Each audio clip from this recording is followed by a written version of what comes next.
तो सबसे बड़ा जो सूत्र है वह यह है कि हम सुखी कैसे रहेंगे। और उसके पहले प्रश्न उठता है कि क्या हम सुखी रहना चाहते भी हैं। उसका जो सार्वभौमिक उत्तर है, जो इसका यूनिवर्सल आंसर है, अपने से हम पूछें चाहे संसार में किसी व्यक्ति से पूछें, बच्चे से लेके बुजुर्ग तक किसी से पूछें, तो इसका यूनिवर्सल आंसर भी है कि हाँ, हम सुखी रहना चाहते हैं। अगर इसके आगे पूछें कि क्या दूसरे भी सुखी रहना चाहते हैं, तो मेरे ख्याल से आपका आंसर यही आएगा कि हाँ बिल्कुल, जैसे मैं सुखी रहना चाहता हूं ऐसे ही संसार का प्रत्येक व्यक्ति भी सुखी रहना चाहता है। लेकिन इसके आगे का प्रश्न जो है वह भी सार्वभौमिक है कि ये जो हमारी चाहना है, जो हमारी डिजायर है, क्या हम सुखी रह पाते हैं। इसके आगे भी प्रश्न है कि हम सुखी रह पाते हैं, क्या हम टुकड़ों टुकड़ों में सुखी रह पाते हैं, कभी सुख कभी दुख, कभी सुख कभी दुख, ऐसे।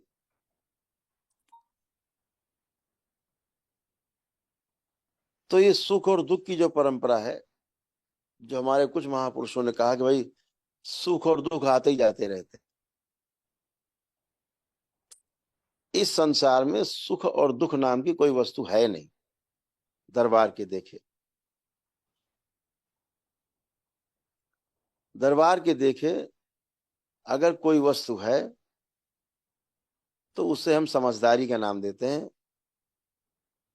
सेल्फ अंडरस्टैंडिंग का नाम देते हैं।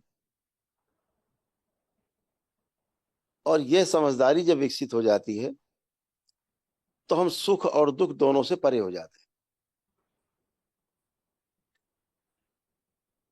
सुख और दुख का जो मानक है वो सामने वाला तय नहीं करता, इसे हम स्वयं तय करते हैं। फिर उस मानक के अनुसार हम ये परिणाम पाते हैं कि आज हमें सुख हुआ कि दुख हुआ।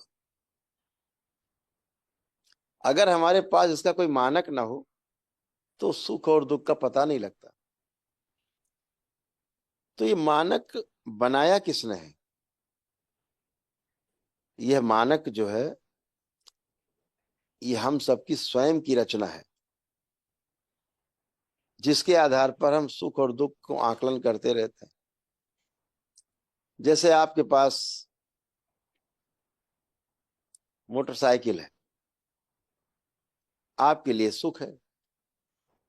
और जिसके पास साइकिल है, मोटरसाइकिल आज तक उसको उपलब्ध नहीं हुई,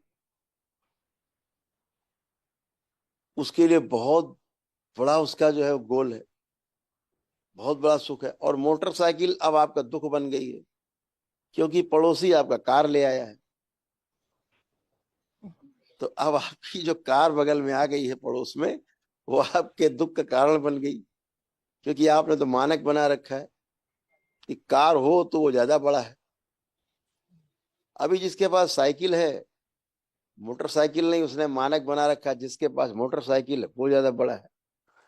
तो आपका जो अभी का दुख है वो नीचे जो साइकिल वाला उसका वो सुख है।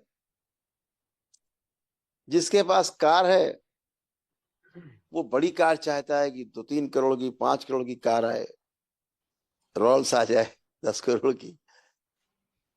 तो वो जो जिसमें है वहां पे उसको दुख प्रतीत हो रहा है, उसने मानक अपना ऊपर सेट कर रखा है। इसका अर्थ ये हुआ कि हम लिप्त रहते हैं चीजों में, इसलिए हमें चीजें कम या ज्यादा दिखाई देती। अगर इसी को हम इस मानक पर सेट कर लें कि मेरी आवश्यकता कितनी है, साइकिल की आवश्यकता है, मोटरसाइकिल की है कि कार की है, कि लग्जरी कार की है, कि हवाई जहाज की है, हेलीकॉप्टर की है, तो सेट कर लीजिए, उसके लिए प्रयास करिए, इसमें कोई आपत्ति नहीं है। दरबार ये नहीं कहता कि नहीं आप साइकिल पे चलो, दरबार कहता है हेलीकॉप्टर खरीदो उसमें चलो, है ना।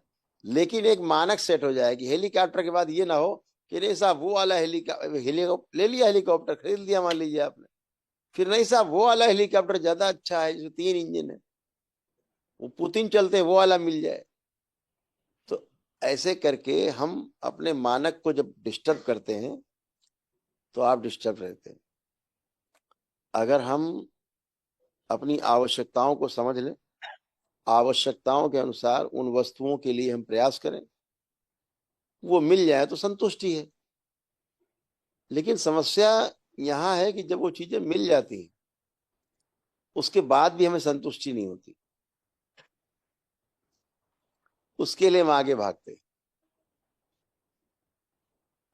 तो यहां पर जब साक्षी भाव, दृष्टा भाव आप में विकसित होता है, तभी आप समझ पाते हैं पृथक होकर के कि मेरी जितनी आवश्यकता है,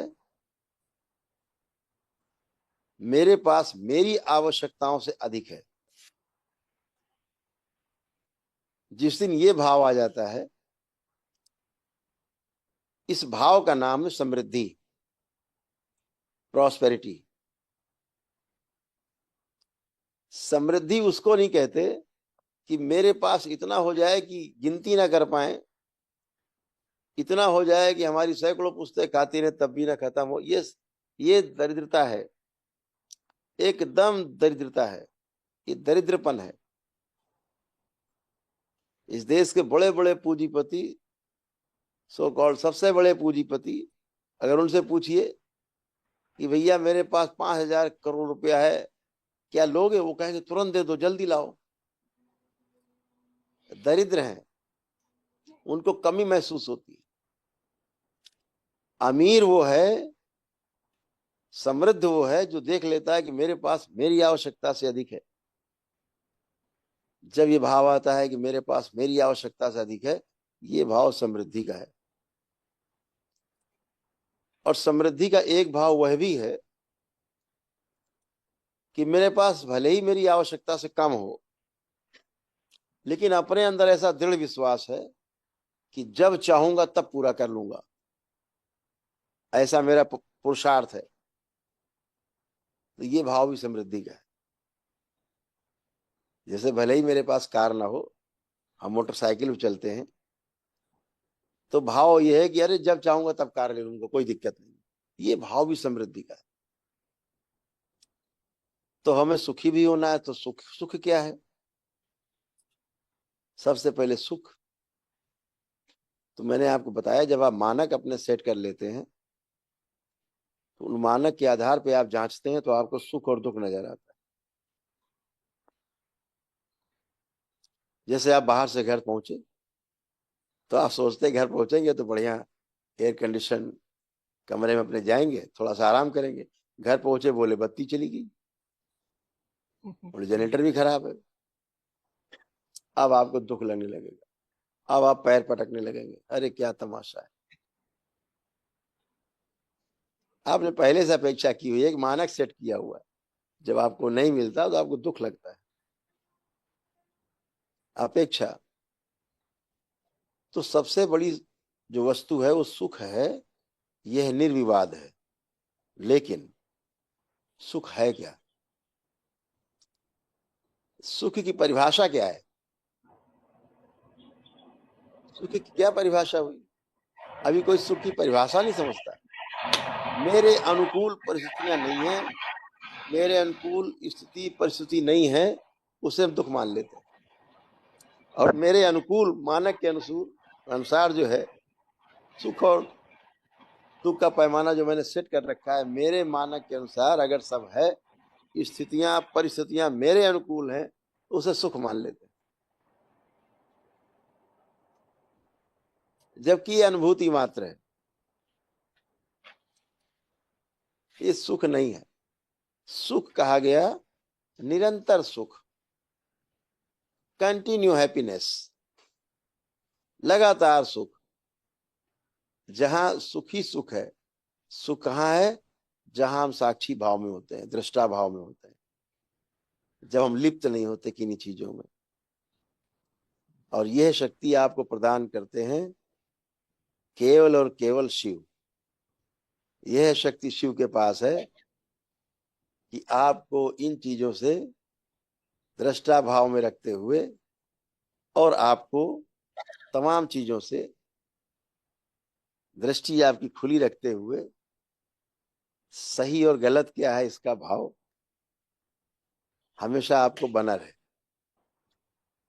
तो सुख और दुख की जो स्थिति है वो यही है कि हम अपने मानक सेट नहीं करें, जो ईश्वर ने हमें आज दिया है उसको हम स्वीकार करें और आगे के लिए प्रयास करें।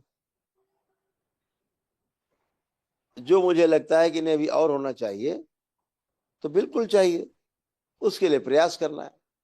छोटी सी घटना एग्जाम्पल के रूप में कि दो भाई, दोनों ने सेट किया कि इस बार जो है हम 10 लाख रुपए इस साल में कमाएंगे और दोनों ने खूब प्रयास किया है। अलग अलग, दोनों के अलग अलग दुकानें हैं। जब साल का आखिरी आया, बैलेंस शीट बनी, तो एक भाई को 5 लाख बच गए और दूसरे को भी 5 लाख बच गए। दोनों ने 5-5 लाख रुपए कमाए। एक भाई बाहर लड्डू बांट रहा था, जो आता था भैया आओ आओ लो लड्डू खाओ। क्या हुआ? 5 लाख रुपए इस बार बचे। दूसरा भाई बगल में खोपड़ी पे हाथ रख के बैठे, भैया काहे बैठे हो ऐसे? घाटा हो गया 5 लाख।